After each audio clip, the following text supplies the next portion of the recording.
Ongi etorriak osasuntsu eta pozikeko beste programa batera. Eta gaurkoan Irati Ruiz medikoa dugu gurekin, eta kontzentrazioa eta memoriaren hobekuntzari buruz arituko gara. Beraz, kaixo Irati, zer moduz? Kaixo Itxasa.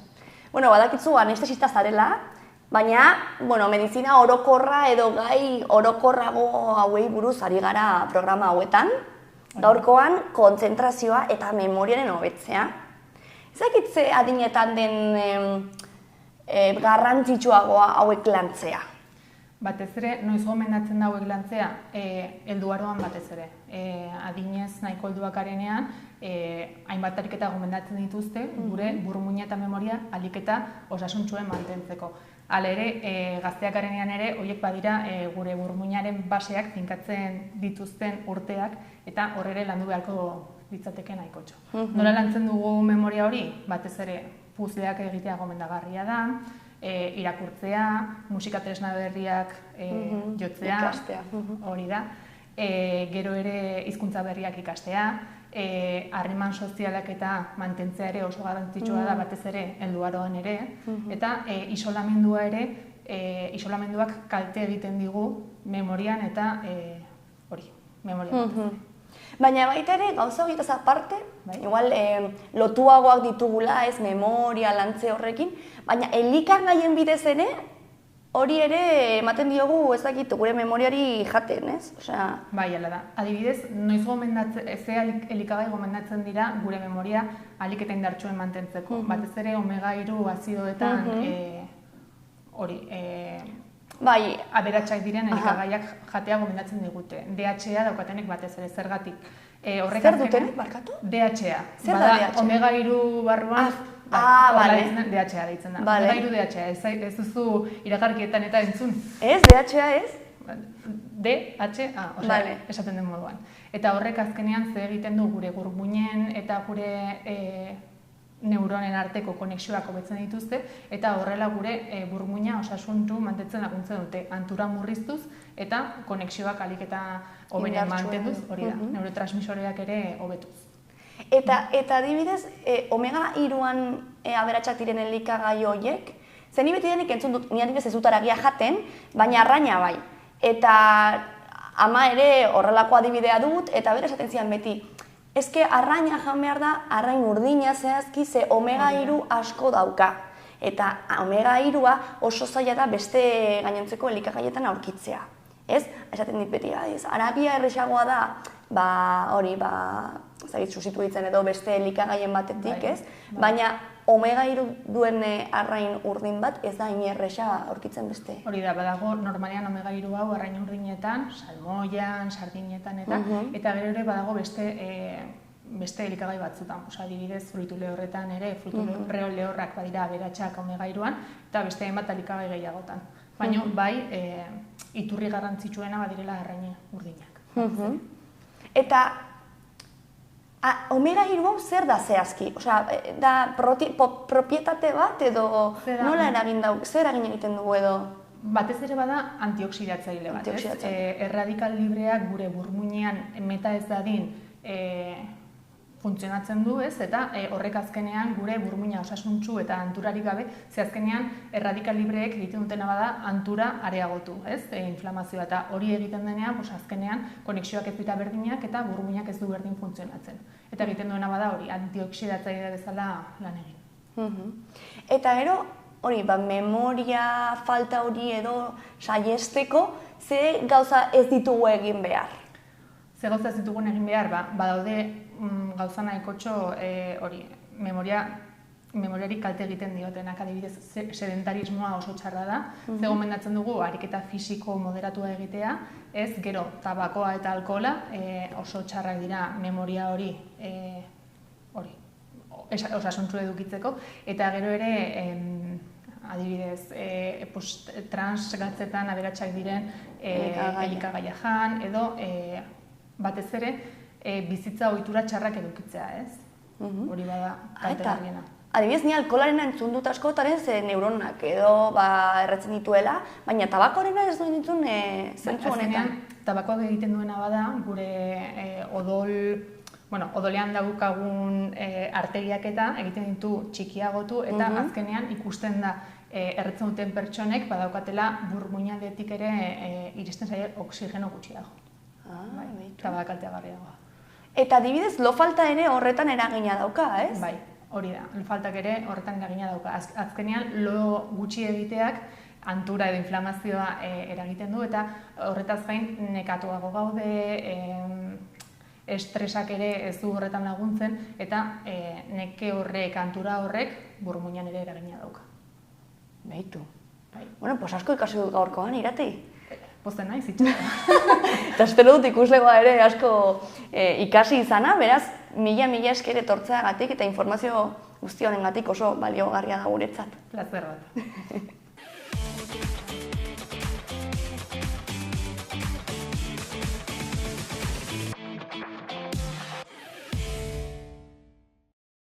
Hezur osasuna zaintzea funtsezkoa da bizitza osasuntsu eta aktibo bat izateko, eta osteoporosia prebenitzea ezinbestekoa da, hezur hausturak eta bertze arazoak saihesteko.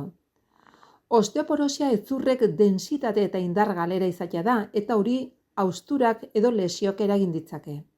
Ona nola saihestu daiteken. Burdina eta kalzioren garrantzia. Kalzio eta burdina hezurrei indarra eta densitatea ematen dizkieten elementu funtsezkoak dira. Esnekiak, frutak, barazki berdeak eta arrainak kalzio iturri onak dira, eta burdina lortzeko lekaleak, haragia eta fruta idorrak gomendatzen dira. Kalzioa behar bezala hartzeak osteoporosia prebenitzen laguntzen du. Eguzkiaren erradiazio eta B vitamina, eguzkiaren argiak eta D vitaminak hezur osasuna hobetzen laguntzen dute, kalzioa xurgatzeko gaitasuna hobetuz. Hori dela eta eguneroko eguzki argia hartzea gomendatzen da eta arrain olioak edo D vitamina osagarriak ere erabilgarriak izan daitezke. Ariketa fisiko eta indarra. Ariketa fisikoa bereziki pisuarekin egindako ariketak hezurren indarra eta trinkotasuna mantentzen laguntzen du. Baldintza fisiko egonkorra lortzea eta muskuluak eta hezurrak indartzea ezinbestekoa da osteoporosia prebenitzeko. Tabako eta alkohola hezur osasunari kalte egiten diote. Horregatik, horiek murriztea edo saihestea funtsezkoa da, hezur hausturak eta osteoporosiaren arriskua gutxitzeko. Pisua egonkor mantentzea hezurrak ez gainditzeko eta bizkar hezurra edo hezurrek ez jasateko gehiegizko presiorik ekiditeko garrantzitsua da. Horrela hezurrak sendotu eta beren bizitza luzatu egiten da. Osteoporosia prebenitzea eta hezur osasuna zaintzea bizitza osasungarriaren oinarri garrantzitsua da. Elikadura orekatuak, ariketa fisikoa eta ohitura egokiak ezartzea aukera hoberena da hezurraren indarra eta osasuna mantentzeko.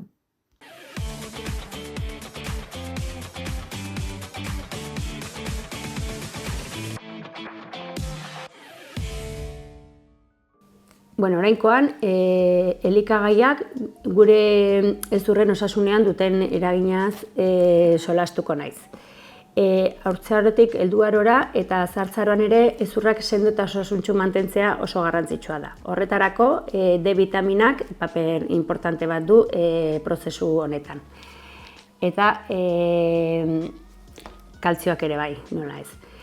Zein elikagai dira kaltzio iturri onak gure hezurretarako? Bueno, kaltzioa hezurren oinarrizko mineral bat da eta bere gabeziak hezurrak ahultzea edo osteoporosia ekar dezake. Elikagai hauek dira kaltzioa iturri onenak. Alde batetik esnekiak, esnea, jogurta eta gazta bezala, barazki berde ilunak, azalorea, brokolia, ziazerbak, gero frutu lehorrak, almendrak bezala, lekaleak, txitxirioak, dilistak, babarrunak ere bai, kaltzioz aberastutiko elikagaiak ere komenigarriak dira, esne vegetalak bezala, soja, almendra eta zereal batzuk. Eta bestalde zergatik da garrantzitsua D vitamina hezur osasunerako? D vitaminak kaltzioa xurgatzen laguntzen du. Hau da, kaltzioa jaten badugu D vitaminari gabe ez dugu xurgatuko kaltzio hori. Aldiz, D vitaminarekin kaltzio guztia xurgatuko dugu eta kaltzio guztia, elikagaiaren kaltzio guztia aprobetxatuko dugu. Gainera, D vitaminak hezurren berritzea eta indartzea laguntzen du. D vitamina lortzeko, alde batetik eguzkia da iturri nagusiena, egunean 15-20 minutu eguzkitan egotea nahikoa da sintetizatzeko D vitamina hau, eta gero elikagai batzuk ere badira lagungarri. Adibidez, arrain urdinak, izokina, antxoa, sardina bezala, arrautzaren gorringoa, eta D vitamina aberastutako elikagaiak, esne vegetalak, zerealak, eta bar. Zein elikadura ohiturek laguntzen dute osteoporosia saihesten?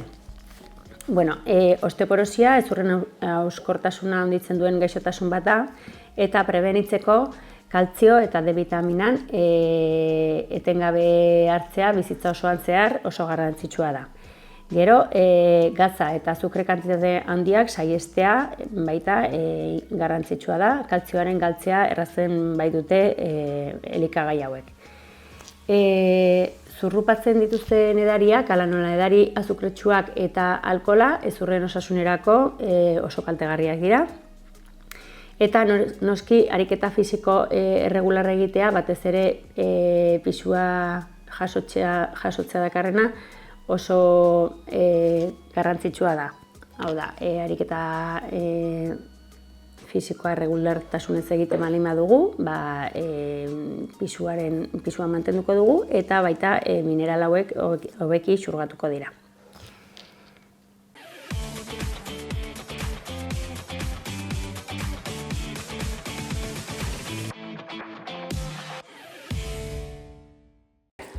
Puente de glúteo glute bridge izeneko ariketa. Batez ere, ipurdiko giharrak lantzeko eta iskiotibialak. Horretarako jarriko gara etxanda, oinak aldaka baina pixka bat zabalago eta belauna pixka bat irekita. Hemendik egingo duguna da ipurdia gora eraman, alineatuz belaunak, aldakak eta besaburuak. Hemen saiatu gara pentsatzen edo enfokatzen ipurdia estutzea bata bestearen aurka. Ez hainbeste eramatea gora ipurdia edo arkeatzea lumbarra. Hau ezen egokia izango, egiten duguna da estensioa lumbarrarekin. Eta gune dugu egin estensioa aldakarekin. Horrela izango zen. Eta hau gero, patroi hau kargatzeko askotan erabiltzen da barra. Oso komuna da erabiltzea barra. Barrak hemen aldakantean mina ematen du. Horregatik jartzen dugu beti akoltxado bat. Zehose jartzen da hemen. Batzutan erabiltzen da sentadillako protekziore bat hemen ere. Bu jartzen dugu hau normalean. Hemen etxanda. Belaunak ipini esan dugun bezala, oinak ondo estabilizatuta, eta hemendik gora, eta behera. Gora, eta behera. Ariketa oso egokia da, bizkarreko mina daukaten pertsonendako, ez delako bat ere peligrosoa edo, eta gainera dauka oso rango gutxi dauka, mugimendu oso gutxi dauka, eta dena konzentriko, dena da indarra egin gora. Eta gara da, nahi baduzu, oso rekordio gutxi duelako. Gora, eta behera. Variante bat oso erabilia eta asko ikusten dela, bideoetan da hip thrust dela gauza bera, baina mugikortasuna handitzeko edo mobilitatea handitzeko, egingo duguna da sorbaldak altura batean ipintzea. Orduan, mobilitakako rangoa handitu egiten da eta intentsidadea altxatu egiten da. Hau izango zen, hemen ipini.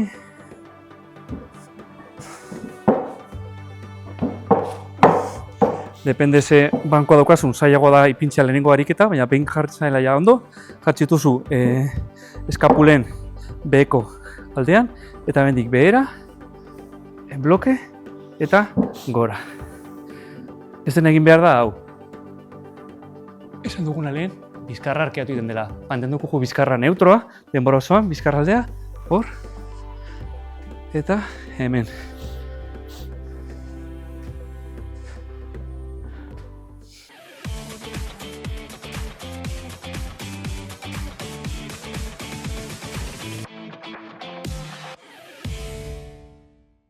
Orain, joroba kentzeko eta eskapulen erretrakzioa hobetzeko ariketa egingo dugu.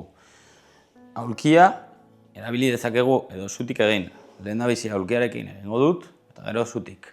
Orduan, ipurdiarekin iskion zurrak zapustuko dugu aulkiaren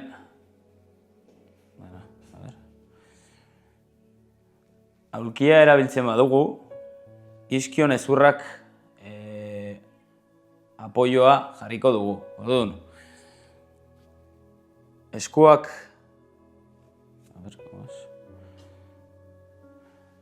eskuak elkartu, lepo atzetikan jarri, bizkarrezurra zuzendu, pixka bat lordosia jarri, eta hortik ukondoekin atzera egin, eta bularrak ireki.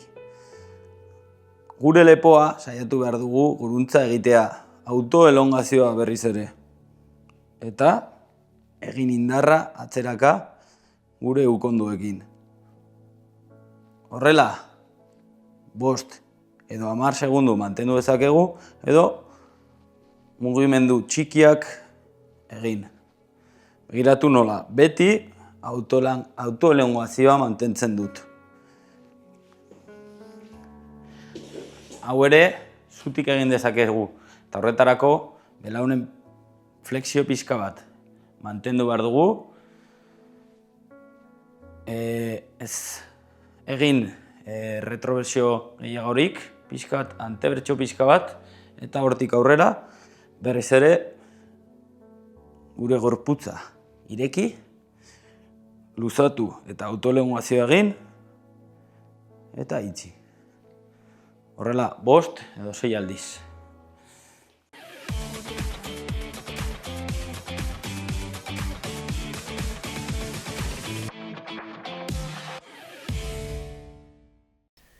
Zarataz hitz egiten dugunean, beti ulertzen dugu, kanpoan dauden zaratak direla, ez?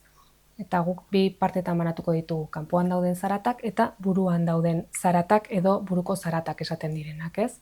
Kanpoan dauden zaratak eragin zuzena izaten du guregan, batez ere konstanteak direnean. Oso urduri jartzen gaitu eta automatikoki estresatu egiten gara, bai? Gure sistema sinpatikoa disparatu egiten da, aktibatzen da, alerta egoeran jartzen gara, eta horrek gure gorputz oso aktibatzen du zirkulazio aparatua, muskuluak dena. Orduan, zarata hori gelditzen ez den bitartean, oso zaila da hori jeistea. Horregatik, askotan ez gara konturatzen, urduritasun edo antsiedade puntu bat izaten ahal dugula, kanpoko zarata bat dugulako. Bai, oso ikusgarria izaten da horrelako egoera bat, adibidez obra bat daukagunean kalean, ez? Eta zu etxean zaude lasai eta klon entzuten duzu zeinen urduri jartzen garen, ez? Beste batzuetan agian zarata txikiagoa da, baina konstantea, eta horrek asko eragiten digu. Gogoratzen dut pertsona bat etorri zena zeukala akumuladore bat bere etxe azpian, eta zarata horrek ere nola eragiten zion, ez? Nola ezin zion lorik egiten uzten, ezin zuen gelditu, azkenean obsesionatuta zegoen, eta hor zirkulu batean sartu zen, oso argi izan behar dugu, isiltasuna oso importantea dela gure ongizate mentalerako. Bestela, denbora guztian alerta gaudelako. Eta gainera horrek eragiten du kontzentrazio falta, nola askotan fabriketan edo lantegietan zarata handia dago, eta horregatik jartzen dituzte tapoiak ez bakarrik entzumena babesteko, baizik eta erabilgarria da ere horretarako, pixka bat isolatzeko zarata horietatik eta gehiago kontzentratzeko edo lo egiteko ere bai. Gainera, ez dugu lorik egiten edo oso urduri gaude denbora guztian eta oso umore txarrez egoten gara normalean. Horrek gainera eragiten du, harreman sozialetan, liskar gehiago edukitzea edo gatazka gehiago, eta ez garatzea, edo oztopatzea harreman horiek lanean, etxean edo dena delakoa. Eta gero, beste aldetik dauzkagu buruko zaratak esan ditugunak, zer dira buruko zaratak. Sartzen zaigunean pentsamendu bat, obsesiboki, ezin diogu horri pentsatzeari utzi, bueltaka eta bueltaka gaude zarata horrekin, eta horrek ere antsiedade eta estres ugari sortzen du. Normalean izaten da gainera, momentuan konpondu ezin dugun zerbaitekin, eta hor obsesionatzen gara, eta geroz eta okerragoa izaten da normalean. Zarata horrek, esaten dugun zarata horrek, gure sistema desorekatzen du osorik, ez dago, faltzen dudalako kontzentratzeko gaitasuna, adibidez, dago gauza bat egiten eta bestean pentsatzen, memorian, baldin badago zerbaitetan pentsatzen, beste zer prozesatzeko gaitasuna eta gordetzeko gaitasun hori ere jaitsi egiten delako. Orduan, horrelako egoeretan bai egia da gomendatzen dela profesional batengana jotzea eta teknika desberdinak ikastea gure burua eta pentsamendua kontrolatu ahal izateko eta hori jaisteko. Norberak bakarrik egitea normalean nahiko zaila izaten delako.